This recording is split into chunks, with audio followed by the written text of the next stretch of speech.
Hello everyone, a very good morning to all of you. একটা সুন্দর দিনের শুরু হলো, আর আজকের দিনটা এমনিতেই খুব শুভ। আজকে হচ্ছে জগন্নাথ দেবের রথযাত্রা। তো প্রথমে ইচ্ছে ছিল যে বাড়ি যাব, মানে গ্রামের বাড়ি যাব, ওখানে খুব বড় করে রথ হয়, কিন্তু কালকে কিছু কাজ আছে, সেই জন্য যাচ্ছি না। উল্টো রথে যাব বাড়ি, আমি স্বর্ণা সবাই মিলে যাব প্ল্যান করেছি। আর এমনিতে আমাদের এই সাপুরজি কমপ্লেক্সেও খুব বড় করে না হলে মানে সুন্দর করে রথটা হয়, মেলা হয়। প্রত্যেক 3 বছর হলো এখানে আছি, তো প্রত্যেক বছর দূর থেকেই দেখা হয়। এবছর ইচ্ছে আছে আজকে একটু দড়ি ধরে টানা, মানে দড়িতে স্পর্শ করা, দেখা যাক। তো এখন যাব, উঠে গেছি, উঠে এখন যাব আমি ওয়াকে। স্বর্ণা একটু করবে এক্সারসাইজ, তারপরে এসে তাড়াতাড়ি কাজে বসবো। এই বেলার মধ্যে সমস্ত কাজ ফিনিশ করে দেবো, তাহলে নেক্সট হাফ থেকে একটু ফ্রি থাকবো। তো দেখা যাক দিনটা কেমন কাটে। বাবু, তুমি তাহলে আর একটু ল্যাদ খেয়ে নাও, আমি হেঁটে আসি, তারপরে তোমাকে আদর করা হবে, ঠিক আছে? আজকে তোমার আজকে শ্যাম্পুও হবে, ঠিক আছে? Good boy. হেঁটে আসি তারপর আদর হবে।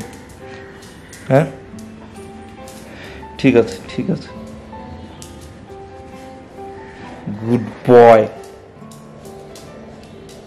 এই ওয়াক কমপ্লিট। সকাল 5 কিলোমিটার হেঁটে চলে এসেছি, আর হাঁটার পর খুব ভালো একটা ফিল হয়। আর আসার সময় বাজার করেও নিয়ে চলে এসেছি। এখন পাচ্ছে একটু খিদে, করবো ব্রেকফাস্ট। এদিকে ম্যাডাম টুকরাচ্ছে কিছু, আর আরেকজন ওয়েট করছে তাকে যদি কিছু দেওয়া হয়। আর এই যে আমার মোটামুটি হেলদি ব্রেকফাস্ট, মোটামুটি না, হেলদি ব্রেকফাস্ট, ঠিক আছে? চোর কে খেয়েছে এই জায়গাটা? কে খেয়েছে? আচ্ছা, এই চোর, কি নিচ্ছিস তুই মুখে ওরে? কেন নিচ্ছিস? ওটা কাজে লাগে না?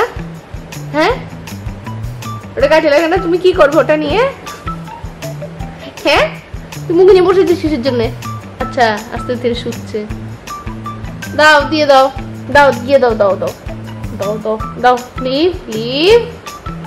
লিভ বুলু। হ্যাঁ, গুড বয়।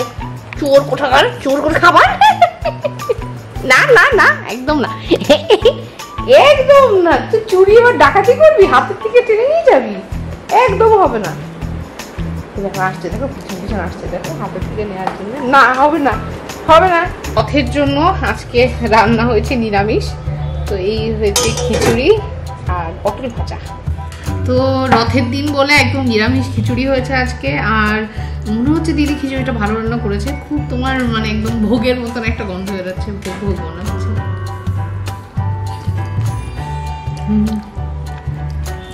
খিচুড়িটা সত্যি আজকে খুব ভালো হয়েছে। সন্ধে নামার একটু আগে আমি আর সুভাষ বেরিয়ে পড়েছি রথযাত্রা দেখার জন্য। প্রচুর বাচ্চা বেরিয়েছিল ছোট রথ নিয়ে, তার মধ্যে ছোট জগন্নাথ দেবও ছিল। এত কিউট লাগছিল জিনিসটা দেখতে। আমার এক্সপেকটেশনের চাইতে কিন্তু লোকজন যথেষ্ট বেশি ছিল। মানে সাপুরজিতেও রথের দিন এত মানুষ রাস্তায় বেরোয় সেটা নিয়ে আমার কোনো ধারণাই ছিল না। প্রথমে কিছুক্ষণ বুঝতে পারছিলাম না অ্যাকচুয়ালি যে রথ কোন দিকে আছে, তাই ভিড় যেদিকে হাঁটছে আমরাও সেদিকেই হাঁটতে শুরু করি। এখানটাতে বানানো হয়েছে জগন্নাথ দেবের মাসি বাড়ি। এখানেই আগামী 7 দিন তারা 3 জন থাকবেন। তো ভাবলাম ভেতরটাতেও ঢুকে দেখি, বেশ সিম্পলের মধ্যে ভালোই ডেকোরেশন করেছিল।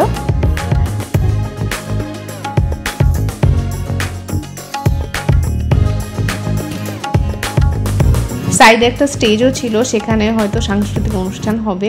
আর ওখানে একটা লিস্টও দেওয়া ছিল যে কোন টাইমে কখন কি হবে, তো সেটা আর তোলা হয়নি। এই যে আসন, এখানেই বসবেন 3 জন। আসনটাও বেশ সুন্দর করেছে। তারপর ওই প্যান্ডেল থেকে বেরিয়ে শুরু করে উল্টো দিকে দেখি যে ওখানে মেলা বসেছে, রথের মেলা। তো ভাবলাম প্রথমে রথ টেনে আসি, তারপর মেলাতে ঢুকবো। তো সত্যি কথা বলতে প্রথমে খুঁজে পাচ্ছিলাম না যে রথটা কোন দিক দিয়ে এক্স্যাক্টলি যাচ্ছে। অনেকটা সময়ই আমাদের ব্লকের সামনে দাঁড়িয়েছিলাম, কিন্তু দেখলাম যে রথ আসছে না। তো আমি সুভাষকে বললাম চল হাঁটতে শুরু করি, হাঁটতে ঠিক খুঁজে পেয়ে যাব যে কোথায় আছে। তো তাই জন্য আমি আর সুভাষ হাঁটতে শুরু করি। তারপর কিছুটা হেঁটে গিয়ে দেখি এল ব্লকের সামনে রথ আছে।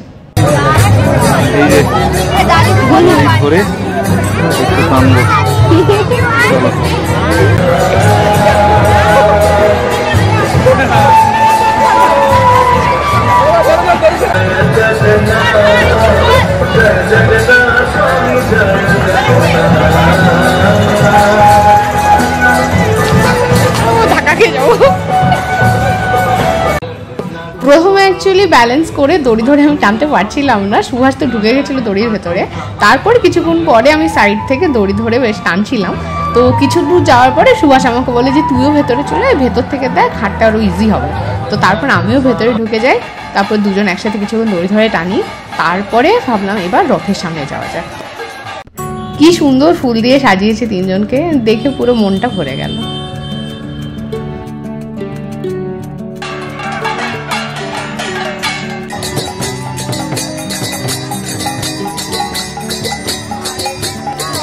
জয় জগন্নাথ। প্রচুর মানুষ ছিল, ভীষণ ভিড় ছিল, but still it was comfortable. এবং আমার মনে হয় এটাই হচ্ছে মানে কি বলবো ভগবানের অবদান। যেমন বাসে, ট্রেনে, ট্রামে আমি কখনো ভিড়ে কমফোর্টেবল ফিল করি না, কিন্তু দুর্গাপুজোর ভিড় বলো আর এই প্রথমবারের মতো রথযাত্রার ভিড়ে গেছিলাম, but still it was comfortable. আমার দুটো জায়গার মধ্যে পার্থক্য ফিল হয়, এই সমস্ত জায়গাগুলোতে না মানুষ ভীষণ কোঅপারেটিভ হয়, মানে ভিড়ের মধ্যেও একজন আরেকজনকে জায়গা দিয়ে দিচ্ছে, চোখে চোখ পড়লে অপরিচিত মানুষকে দেখো স্মাইল করছে।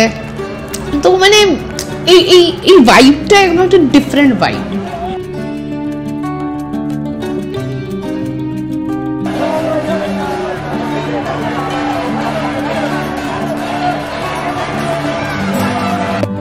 এবারের মতন রথকে বিদায় জানাচ্ছি, আর রথ টানার পরে বেরিয়ে এবার যাব মেলার দিকে।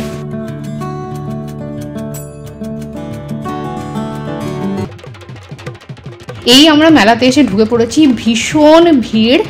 জিলিপি, গজা এগুলোর ওই একটাই দোকান ছিল যেটাতে প্রচন্ড রকমের ভিড়। অ্যাকচুয়ালি পুরো মেলাটাতেই প্রচন্ড ভিড় ছিল। কোন দিকে যাবি? একবার এদিকে। তো সুভাষ জিজ্ঞেস করলো কি খাবি, তো আমার ঘুগনি থেকে ইচ্ছা করলো একটু ঘুগনি খাই, কিন্তু ঘুগনিটা ছিল যথেষ্ট মানে কি বলবো একেবারেই জঘন্য। আর একটা চামচ না, আমি অল্পই খাবো।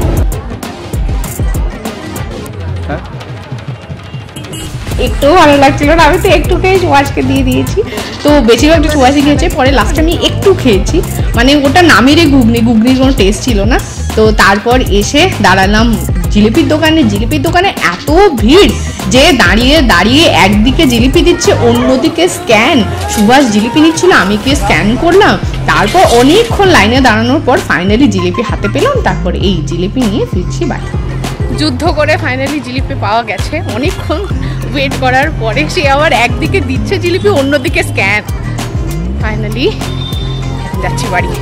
বুলু কই আমার বুলু গো, জয় জগন্নাথ বুলু। ও বুলু জয় জগন্নাথ। ঘরে ঢুকতেই কিনা কালারটা কেমন অরেঞ্জিশ হয়ে গেল, স্ক্রিনের কালারটা। বুলা একা একা কি করছো তুমি? তখন তোমার সব লাগবে বুলা, হ্যাঁ লম্বু হয়ে যাও তুমি মাঝে মাঝে।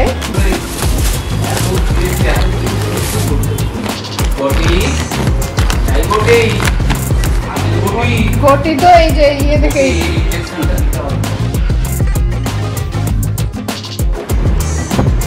কে বলতো কেমন ভালো।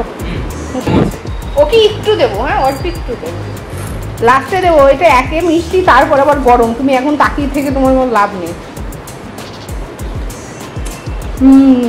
ভালো করে বুলা খাওয়া খাও। তো রথ ট্রেনে এসে তো খুবই ভালো লাগলো, দারুণ একটা আজকের এক্সপিরিয়েন্স হলো।